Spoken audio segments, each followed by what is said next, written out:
Going back to the developing story from Pulwama, where there has been yet another grenade attack that was targeted at the police and CRPF, but actually as many as 11 civilians have now been reported injured in this terror attack.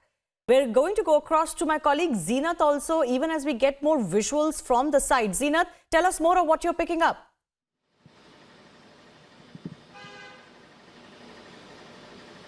See, the grenade was hurled by the terrorists in Kakapora area of Pulwama, where as of now the injury toll is 11, but it will go up as per the sources on ground. The terrorists tried to target CRPF and Jammu Kashmir police in Kakapora. The grenade missed the target and exploded on the road, in which civilians got injured. Many of the civilians have been shifted to Srinagar's Bone and Joint, and also some have been shifted to Pampore Hospital, and many of the injured are also being treated at PHC Kakapora. This is one of the big attacks we can see in the last couple of months, rather, when the civilians are receiving so many injuries. In fact, the police as well as the CRPF has launched multiple hunts are taking place at number of in order to nab the attackers. But this is coming at a time when the Srinagar, particularly and the other parts of the valley, are buzzed because of the DDC polls. Security forces are already alert. Multiple castles were seen in the last couple of weeks taking place at number of places so that such attacks are avoided. But right now, the terrorists showing their presence on ground in Kakapora.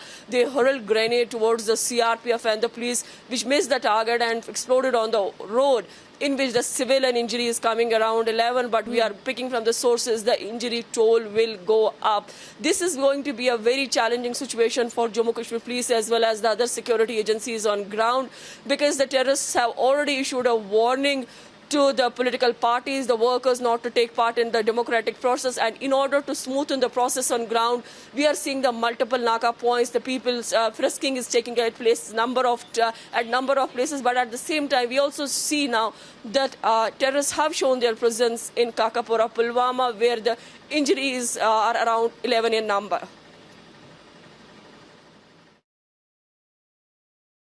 So once again, the frustration of the terrorists and terrorist bodies coming out, trying to attack the police force and the CRPF that are trying to maintain law and order in the Union Territory, but instead, once again, taking a toll on the civilians in Jammu and Kashmir.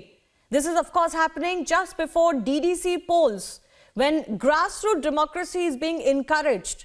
Then, of course, terrorists are conducting such grenade attacks, trying to attack the CRPF and the police. As many as 11 civilians are currently injured and are receiving treatment. But as my colleague Zeenat there was reporting, the injury toll could well rise because the blast took place on a street. We'll continue to get more of those visuals and, of course, updates on the injured. Zeenat, thanks a lot for joining us for the meantime.